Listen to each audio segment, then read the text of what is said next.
Hello friends. आज इस class में हम पीवी शैली से रिलेटेड कुछ इंपॉर्टेंट फैक्ट के बारे में पढ़ने जा रहे हैं। ये फैक्ट्स पीवी शैली की लाइफ के बारे में हैं और पीवी शैली के वर्क के से रिलेटेड कुछ हैं। और ये ऐसे टॉपिक हैं, ऐसे पॉइंट्स हैं जिन जो हमारे लिए बहुत इंपॉर्टेंट होने वाले हैं। तो आप इस क्लास में अंत तक इस क्लास को देखिए। ये क्लास आपके लिए बहुत हेल्पफुल होने वाली है। तो जैसा कि हम जानते हैं कि पीवी शैली जो थे एक रिवोल्यूशनरी व्यक्ति थे। इनका नेचर जो था एक रिवोल्यूशनरी था, मतलब एक विद्रोही स्वभाव के व्यक्ति थे। विद्रोही का मतलब होता है ऐसे नेचर के व्यक्ति थे जो समाज को हर कैटेगरी से बदलना चाहते थे। सामाजिक रूप से, पारिवारिक रूप से, राजनीतिक रूप से, धार्मिक रूप से। धर्म में इनको चर्च के तरीके नहीं पसंद, एक नास्तिक स्वभाव थे, एस्थेटिक थे, एक गॉड के अस्तित्व पर सवाल उठाते थे। पॉलिटिकल में एक राजतंत्र के विरोधी थे, इनको बिल्कुल नहीं पसंद था, एक डेमोक्रेसी चाहते थे। पारिवारिक में इस शादी विवाह के बंधन को, जो शादी विवाह वगैरह जो होते हैं, इसकी जो इस सारी व्यवस्था को ये अनर्गल मानते थे। मतलब ये इंसान को एक ऐसी लाइफ, ऐसी एक समाज चाहते थे जिस समाज में किसी प्रकार इंसान जो है हर प्रकार के बंधन से मुक्त हो, कोई भी रूल्स ना हो उसके ऊपर, कोई रेगुलेशन ना हो। तो ऐसे पीवी शैली ऐसे क्वालिटी के व्यक्ति थे। तो इनके बारे में हम जान रहे हैं कि इनसे हम जानते ही हैं कि इनका जन्म 4 अगस्त 1792 को हुआ था। इनकी मृत्यु 8 जुलाई 1822 को हुई थी। इनके पिता का नाम टिमोथी शैली, माँ का नाम एलिजाबेथ पिलफोर्ड था। 2 पत्नियां थीं। एक पत्नी का नाम हैरियट वेस्टब्रूक था, जिसकी मृत्यु 1816 में हो जाती है, जिनकी मृत्यु 1816 में होती है। और इनकी दूसरी पत्नी थी मैरी शैली, जिनसे इन्होंने 1814 में इलोप कर हो गए थे, जिनके साथ भागकर उन्होंने शादी की थी, जिस समय उनकी मैरी शैली की उम्र मात्र 16 ईयर हुआ करती थी। और पीवी शैली की मृत्यु जो है 4 जुलाई 1892 में 4 जुलाई 1822 में इटली में गल्फ ऑफ ला स्पेजिया इटली में डूबने से हुई थी। जिस नाव पे बैठे थे उस नाव का नाम डॉन जुआन था, और इनके साथ जो इनका साथी बैठा हुआ था उनका नाम एडवर्ड था, एडवर्ड विलियम था उनका नाम। इनकी मृत्यु के 10 दिन बाद इनकी बॉडी मिलती है। बॉडी काफ़ी खराब होती रहती है, जिससे पहचानना इनको मुश्किल हो जाता है। इनकी पहचान जो है इनकी पॉकेट में मिली जो जॉन कीट्स की पोयम लैंगिया थी, और एक इनकी कलाई घड़ी वॉच, रिस्ट वॉच थी, जिससे इनकी पहचान होती है। इनकी मृत्यु के समय इनका वहीं पर अंतिम संस्कार होता है, और इनको जहाँ दफनाया जाता है, इनकी जहाँ टॉम्ब है, कब्र है इनकी, वो इटली में ही जॉन कीट्स के बगल में इनकी कब्र है। ठीक है, तो ऐसे कुछ इंपॉर्टेंट जानकारी हैं, और हम देखते हैं कि बारे में और भी चीज़ें जो हमारे लिए बहुत इंपॉर्टेंट होने वाली है। हमने आपको पिछली बार क्लास में बताया था कि पहला पॉइंट ये था कि इन्होंने डेविड थॉरियो एक अमेरिकन राइटर थे, अमेरिकन एक राजनीतिक विचारक थे, एक पोएट्स थे, जिनके जो पीवी शैली के विचारों से काफ़ी प्रभावित थे। पीवी शैली क्या था कि नॉन वायलेंस के समर्थक थे। इन्होंने एक बुक लिखी थी 1830 में, the mask of energy,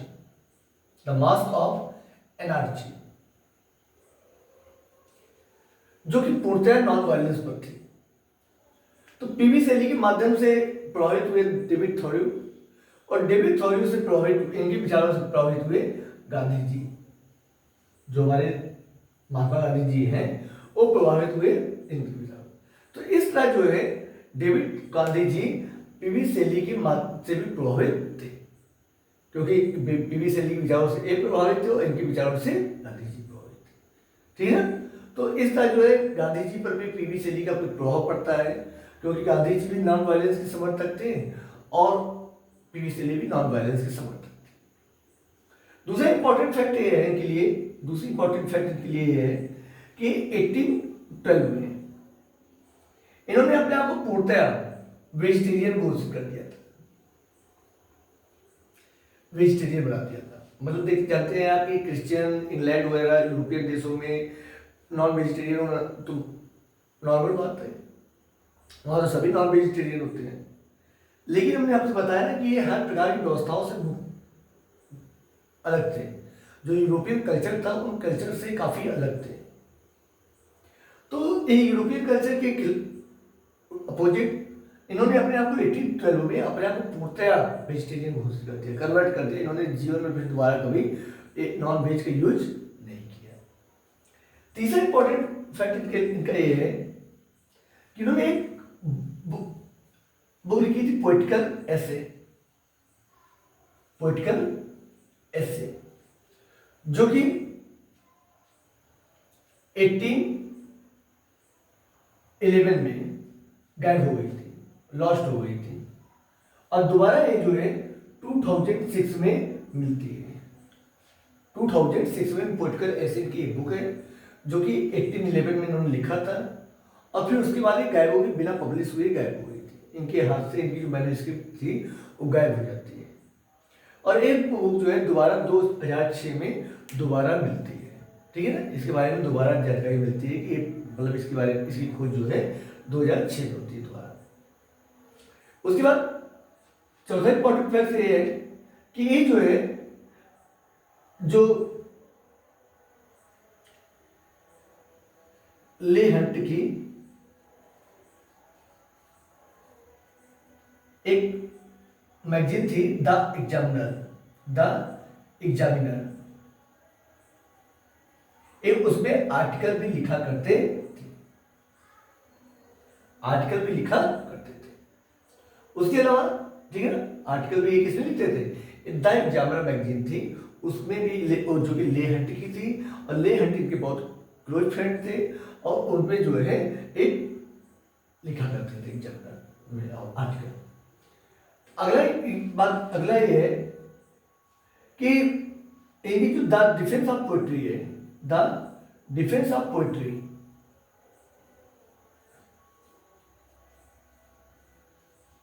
defence of poetry, एक बुक जो है ठीक है ना, एक बुक जो है इनके एक फ्रेंड थे गांधी जी के बारे में, द डिफेंस ऑफ पोइट्री जो है इनके पीवी शैली के एक दोस्त थे, फ्रेंड थे, Thomas Love Peacock, Thomas Love Peacock. इन्होंने एक बुक लिखी थी, 4 ages of poetry, 4 ages of poetry, 4 ages of poetry लिखी थी बुक। तो जिसमें इन्होंने पोइट्री के बारे में अपने विचार रखे थे थॉमस लव पिकॉक ने।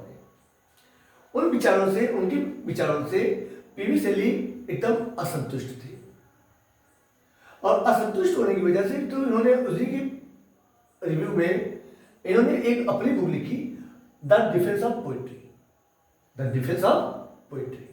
इस बुक को इन्होंने 1821 में लिखा, 1821 में इस बुक को लिखा। एक बुक जैसे कि विलियम वर्ड्सवर्थ ने अपने जो विचार थे उस विचार को रिलिकर बैलेट्स के जो प्रीफेस बनाया लिखा था, जो कि 1800 में पब्लिश हुआ था, उसमें उन्होंने अपने पूरे विचार लिखे थे पोएट्री से रिलेटेड, मतलब पोएट्री से रिलेटेड जो भी उनके विचार थे, पोएट क्या होता है, पोएट्री क्या कैसी होनी चाहिए, उस सारी चीज़ों को इन्होंने पीवी शैली ने अपने उन सारे विचारों को द डिफेंस ऑफ पोइट्री में लिखे हैं। अगर आप पीवी शैली के विचारों को जानना चाहते हैं कि पोइट्री उनके लिए क्या थी, वो पोइट्री को क्या समझते थे, वो लिटरेचर को क्या समझते थे, तो वो सारे विचार आपको डिफेंस ऑफ पोइट्री में मिलते हैं। और द डिफेंस ऑफ पोइट्री जो है एक बुक थॉमस लुक पीकॉक की 4 एजेस ऑफ पोइट्री की उस पर लिखा गया था। मतलब इसके अपोजिट में इन्होंने ये बुक लिखी थी। क्यों लिखी थी? क्योंकि इनके विचारों से असंतुष्ट थे, तो इसके रिव्यू में इन्होंने ये बुक लिखी। और क्योंकि 1821 में इन्होंने ये बुक लिखी, लेकिन लिखने के बाद 4 जुलाई 1822 में इनकी मृत्यु हो जाती है और एक बुक जो है इनकी लाइफ में पब्लिश नहीं हो पाती है। जो जब इनकी मृत्यु बाद डेथ हो जाती है, पब्लिश नहीं हो पाती, तो ये बुक जो है 1840 में इनकी वाइफ मैरी शेली ने एक बुक पब्लिश करवाई और पब्लिश किसमें करवाई? लंदन मैगजीन में पब्लिश करवाई। ठीक है, लंदन मैगजीन में पब्लिश करवाते हैं। लंदन मैगजीन के जो पब्लिशर थे उनका नाम था एडवर्ड मॉक्सन। क्या नाम था? एडवर्ड मॉक्सन जो है इनका नाम था। देखिए मॉक्सन जो है आपके लिए बहुत इंपॉर्टेंट होने वाले हैं, क्योंकि 1840 के लगभग में 1840 या 1820 के बाद से ये लंदन मैगजीन जो है बहुत इंपॉर्टेंट मैगजीन बन जाती है। लंदन मैगजीन, इसी में विलियम वर्ड्सवर्थ का प्रील्यूड पब्लिश होता है, इसी में चार्ल्स लैम्ब के एसे ऑफ इलियाड पब्लिश होता है, इसी में जॉन कीट्स की काफ़ी सारी बुक, जॉन कीट्स के लेटर्स पब्लिश होते हैं, इसी में पीवी शैली का ये वर्क पब्लिश होता है। तो मतलब ये लंदन मैगजीन जो है बहुत इंपॉर्टेंट वो मैगजीन थी। और क्योंकि और इस मैगजीन के लिए इंपॉर्टेंट आपके लिए ये है कि एडवर्ड मॉक्सन, क्योंकि ये सारे पब्लिशिंग का काम जो है एडवर्ड मॉक्सन किया करते थे। ठीक है, तो ये आपके लिए अगला फैक्ट है। अगला फैक्ट आ रहा है नंबर 6 का फैक्ट, जो कि हमारे लिए बहुत, देखिए इसमें आपके लिए बहुत इंपॉर्टेंट फैक्ट होने वाले हैं। अगर ये क्लास आप पूरी देखते हैं और पीवी शैली से रिलेटेड और भी जो टॉपिक हैं वो आपको डिस्क्रिप्शन में दिया गया है, पूरी प्लेलिस्ट आपको शेयर की गई है।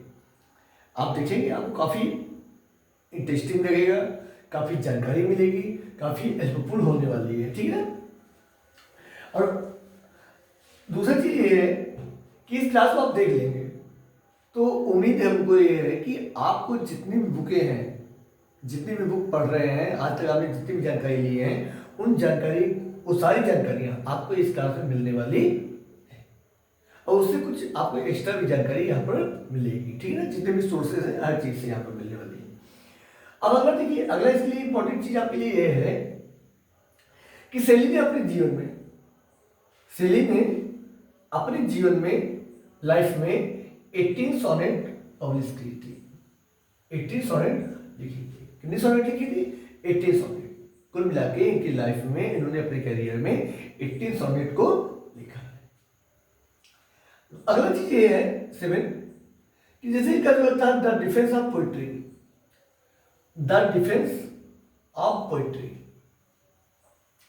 ये वर्क तो आप जानते हैं कि वर्क पीवी शैली के द्वारा लिखा गया है, जो कि 1821 में लिखा गया था और 1840 में पब्लिश होता है। लेकिन एक इससे मिलता जुलता एक आता है the defence of Poaceae.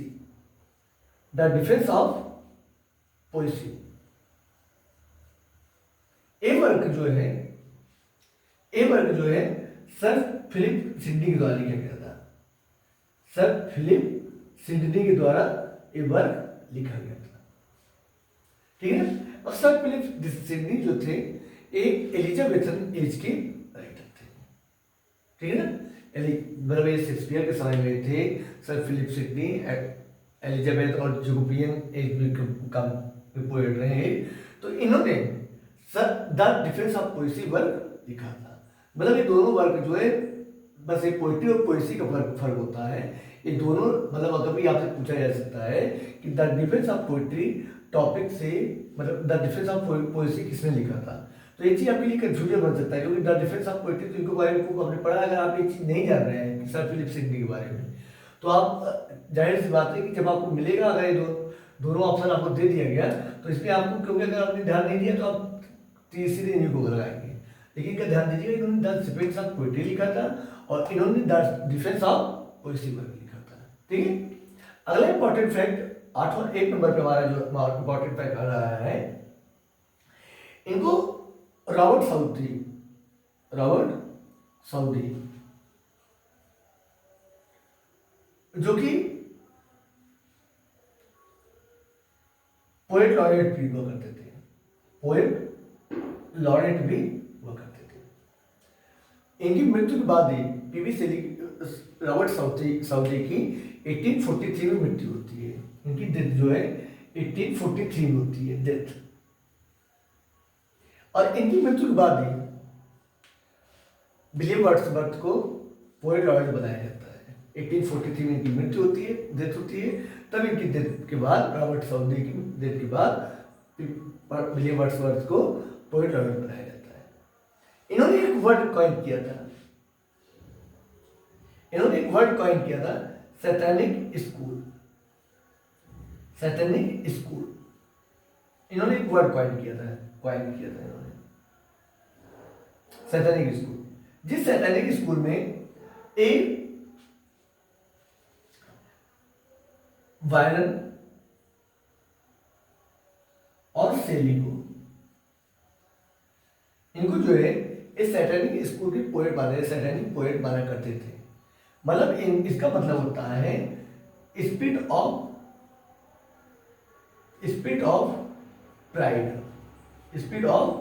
Pride. मतलब देखिए, जैसे सेली थे कि विद्रोही किस्म के व्यक्ति थे, ठीक है ना, एक समाज में सुधार करना चाहते थे, किसी प्रकार के दबाव में नहीं रहना चाहते थे, एक सारी अव्यवस्था, जितनी भी अव्यवस्थाएं होती थी, उन अव्यवस्थाओं के खिलाफ एक मुखर होकर आवाज उठाते थे, ठीक है। तो इसी तरह लॉर्ड वायरन भी जो थे, ये भी इन्हीं की तरह थे। और ये लोग जो है ये यंग रोमांटिक पोएट में आते हैं, ये लेटर रोमांटिक पोएट में भी आते हैं। इनको लोगों को लेटर रोमांटिक पोएट भी बोला जाता है, रोमांटिक पोएट बोला जाता है। जैसे कि एक जो है अर्लियर रोमांटिक पोएट्स हैं, रोमांटिक पोएट जो है 2 ग्रुप में होते हैं, एक अर्लियर रोमांटिक पोएट थे और एक लेटर रोमांटिक पोएट थे। तो मतलब कुछ पोएट ऐसे थे जो बहुत कम उम्र में जिनकी मृत्यु हो जाती है, बहुत कम समय की कैरियर होता है, लेकिन उसी कम समय में उन्होंने बड़ा कार्य प्राप्त किया है, मतलब जो बुजुर्ग नहीं हुए। जैसे जॉन कीट्स थे, वायरन थे, सेली है, ये लोगों की मृत्यु बड़ी कम उम्र में हो जाती है, मतलब 30 साल 35 साल के अंदर सब लोगों की, इनकी तीनों की मृत्यु हो जाती है। तो इन लोगों को लेटर रोमांटिक पोएट बोला जाता है। क्योंकि जैसे विलियम वर्ड्सवर्थ थे, रॉबर्ट साउदी हैं, विलियम हेजलिट हैं, एस.टी. कॉलेज हैं, जॉन लैम्ब हैं, ये लोग जो थे, ये लोग अर्लियर रोमांटिक पोएट की कैटेगरी में आते हैं। मतलब एक कैटेगरी उनकी कैटेगरी होती है। और ये जो, ठीक है ना, अगर 9 नंबर का जो हमारा फैक्ट है, 9 नंबर का फैक्ट ये है कि इन्होंने जो अपना वर्क लिखा है रिवोल्ट ऑफ इस्लाम,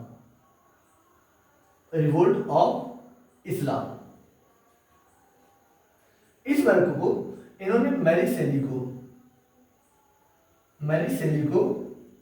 डिपोर्ट किया था। इस वर्क को इन्होंने मैरी सेली को, रिवोल्ट ऑफ इस्लाम वर्क जो है, इन्होंने मैरी सेली को डिपोर्टेड किया था, ठीक है ना। जब कोई वर्क लिखा जाता है तो किसी की का होता है, कुछ वर्क लिखते थे जो किसी को समर्पित करते थे, जैसे समर्पित होता है कि उनके लिए लिख रहे हैं, स्पेशल उनके लिए लिख रहे हैं, उनसे ना। तो इसका वर्क जो है रिवोल्ट ऑफ इस्लाम जो है मैरी सेली को, जैसे विलियम वर्ड्सवर्थ ने द प्रिविलेज लिखा था तो एस.टी. कॉलेज के लिए लिखा था, जॉन कीट्स ने इंडिमियन लिखा था, वो चैटरटन के लिए लिखा था, पीवी सेली ने एडोनेस लिखा, वो जॉन कीट्स के लिए डिपोर्टेड करके लिखा। हाँ, तो ऐसे कुछ वर्क होते हैं जो, मतलब कुछ वर्क होते हैं जो किसी को डिपोर्टेड करके लिखा जाता है। तो उसी तरह रिवोल्ट ऑफ इस्लाम वर्क जो है मैरी सेली के लिए लिखा गया। और यहाँ पर इस्लाम का मतलब है, रिपोर्ट ऑफ इस्लाम का मतलब आप एक जान के लीजिएगा कि रिपोर्ट ऑफ इस्लाम का कोई धर्म से लेना देना नहीं है, इस्लामिक रिलीजन से कोई भी लेना इसका नहीं है। ठीक, अगला जो 10वां पॉइंट हमारा है, 10वां पॉइंट हमारा, इस 10वें नंबर के पॉइंट में हम देख रहे हैं कि इन्होंने इनके जो 10वां नंबर का पॉइंट है, जो एपिग्राफ था, जो इनका एक नॉवेल है, एपिग्राफ जो इनका एक नॉवेल है जेस्ट्रोसी, नॉवेल जो है जेस्ट्रोसी, इनका जो नॉवेल है जेस्ट्रोसी, जो कि 1811 में पब्लिश होता है, 1811 में पब्लिश होता है। इसका एपिग्राफ जो लिया गया था, ए पैराडाइज लॉस्ट, पैराडाइज लॉस्ट की सेकेंड बुक से लिया गया था, और जिसको कि जॉन मिल्टन के द्वारा लिखा गया है, जॉन मिल्टन के द्वारा लिखा गया था। ठीक है, तो इस तरह हमारे 10 पॉइंट हैं, 10 इंपॉर्टेंट पॉइंट हैं, और भी next 10 important point next class में हम पढ़ेंगे। तो देखिए, हम इसका जो है मतलब पीवी शैली के बारे में कुछ इंपॉर्टेंट पॉइंट है, जैसे आप एक चीज आप जल्दी आपको नहीं मिलेगा, क्योंकि आपको जब आप जेस्टोसी वगैरह के बारे में तो जल्दी पढ़ते नहीं, क्योंकि बस तो एक जरूरत होती है, उसमें कौन कैरेक्टर है, ये सब चीज़ें हैं। तो ये सारी चीज़ें हैं जो हमारे लिए पीवी शैली से रिलेटेड काफ़ी इंपॉर्टेंट पॉइंट है। ठीक है, तो आगे इस चीज रिलेटेड इसकी एक क्लास और है, जिसमें और भी हम इंपॉर्टेंट पॉइंट के बारे में चर्चा करेंगे। क्लास आपको कैसी लगी कमेंट करके जरूर बताइएगा। अगर आपको अच्छी लगी तो क्लास वीडियो को लाइक करिएगा, और अगर आप चैनल पर नए हैं तो सब्सक्राइब जरूर करिएगा और दोस्तों में शेयर कर दीजिए। मिलते हैं हम आपसे नेक्स्ट क्लास में कुछ नए पीवी शैली से रिलेटेड कुछ नए पॉइंट को लेकर। वो सारी क्लासें पीवी शैली से रिलेटेड सारी क्लास है, आपको डिस्क्रिप्शन में प्लेलिस्ट है, उस पर आपको मिल जाएगी।